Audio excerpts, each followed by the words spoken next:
Hello, welcome to today's video. Today I'm going to be talking about gluten. Now this is a topic that comes up a lot in conversation in my clinic and in workshops and things like this. People often want to know, should I be eating gluten? Should I cut gluten out of my diet? What are the signs and symptoms that I'm reacting to gluten? So that's what we're going to talk about today. So if we're talking about gluten, then we're talking about grains, because grains are the seeds of grasses and they contain a lot of storage proteins. So being a seed, it needs to be able to provide nourishment for new seedlings as the new plants grow. So you have these tightly packed little storage proteins within the grain, and that's where gluten comes in. Gluten is one of these storage proteins, and we find it in wheat, we find it in barley, and we find it in rye. So it serves a purpose for the plant, but for us it can be quite hard to digest, and the problems really come about a lot with the modern forms of wheat. So wheat over the last 40 years has changed quite a lot, and it's now bred to have a lot more gluten in it, and this is because of the modern bread making practices. So gluten acts like a glue within the bread, and the name gluten comes from the Latin word for glue, and it's what gives that stretch to the dough. So when you're kneading the dough and you're stretching it out, that's gluten at work there. So you're activating the gluten, making the dough more stretchy. And in modern bread making, they need to be able to make a loaf of bread very quickly, in less than 2 hours. Whereas traditional bread making processes, they would have fermented the grain, which would have started to help digest some of the gluten. It would have been proven, allowed to rise for a long time, and all those actions would have naturally reduced the amount of gluten within the end product, whereas our modern bread, modern wheat products have a lot more gluten still in there, and we aren't really equipped to be able to digest it very well. Alongside the modern wheat that has a lot more gluten in there, we also now have a lot of chemical pesticides and herbicides being used on crops. One in particular is the glyphosate, and this can alter the balance of good gut bacteria in our digestive tract, so it affects our gut microbiome, and that alone can lead to food sensitivities and us not being able to handle certain foodstuffs very well. So we've got the fact that we've got more gluten, and we've also got these herbicides and pesticides being used as well, and our bodies struggle to handle this, which is why we have a lot of people reacting to gluten nowadays.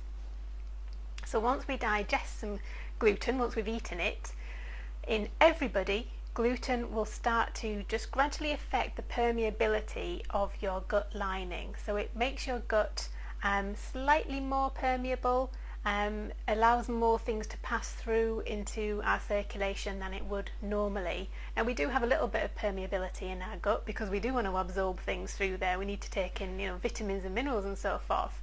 But when we eat gluten, that permeability just increases a little bit more, so we can get more things passing through that we wouldn't normally. Now in a normal healthy person, that permeability is resolved within an hour or so. The gut bacteria sort it, it's altered, it's rebalanced very quickly. But if you haven't got good gut health, maybe you've got IBS or the digestive problems, then that permeability can stay there for a lot longer, increasing the chance of you getting more stuff absorbed into circulation than you would normally. And then once we've got other proteins, other molecules being absorbed, the immune system is going to respond to that because it thinks, what's that doing here? Not self, we better attack it, and so you can get an immune response there. This is part of the reason why we all respond differently to gluten. So we find that people with gluten sensitivities may have digestive problems, they may have constipation, diarrhea, wind, bloating. Equally, they may have no digestive symptoms whatsoever, and it may be that they get migraines or skin problems or fertility issues, struggling to get pregnant, may have anemia. There's so many different ways in which your body can respond to gluten, and so it makes it very unique to the individual. The classic way that we think of people reacting to gluten is to have celiac disease. Celiac disease is the autoimmune condition where the body is attacking the small intestine, and gluten adds into that. So gluten is provoking that attack on the small intestine. But that's only one of many ways that you can react to gluten. Gluten itself is made up of several different smaller molecules, and celiac disease is your response to one of those molecules. So you can still respond to all the others, which is why we have non-celiac gluten sensitivity, and a lot of people struggle with that.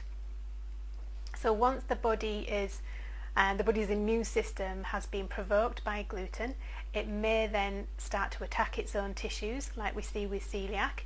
It is often a problem with thyroid issues because parts of the gluten structure resemble parts of the thyroid structure. So we have this what's called molecular mimicry, where the body is attacking gluten, but it's also attacking thyroid tissue because it's getting mistaken identity going on there. We have antibodies against gluten that can attack the central nervous system, so this can add to things like depression, anxiety, mental health problems. So there's lots of different ways in which our body can respond to gluten. If you're suspecting that gluten is a problem, the first thing to do is to keep a food diary and look at how often you are eating gluten grains. So how often are you having wheat, barley and rye? You might be surprised because it's very easy to eat wheat several times a day. Maybe a wheat-based cereal or toast for breakfast. It could be a sandwich for lunch. You might be having some biscuits and cakes, and then you might have some pasta for tea. You can easily have eaten gluten 4 or 5 times a day. And this is just then excluding many of the other grains that are naturally gluten-free. So just keep track of how often you're having it, and then start to look at what swaps you can make to take the gluten grains out and bring some naturally gluten-free things in. If you're really thinking that gluten is an issue for you, then try and remove it from your diet.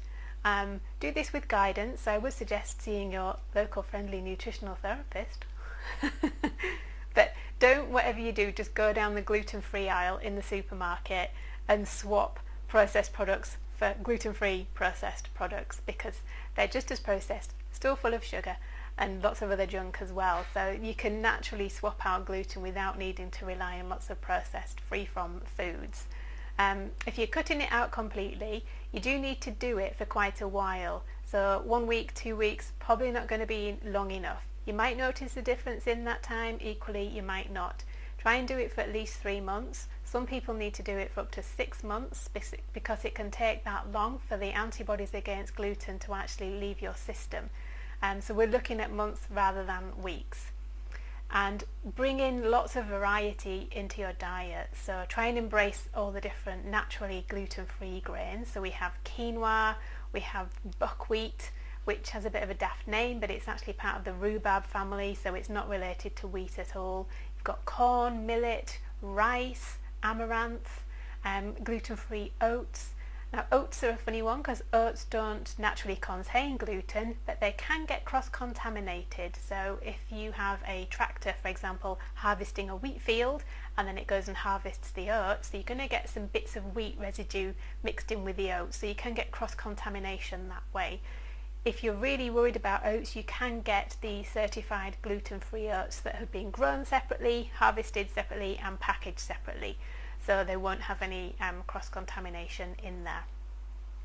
So really embrace all these different gluten-free alternatives and see what a difference it makes to your symptoms. Just keep a food and mood diary, track how you're doing and notice what a difference it makes. So I hope that's answered your questions about gluten. If it hasn't, please feel free to ask questions in the comments below or drop me an email, sallyduffin@nutritioninyork.co.uk. If you aren't already in the Facebook group, please feel free to come and join us. Just search for Nutrition in York, and I look forward to seeing you again soon. Bye.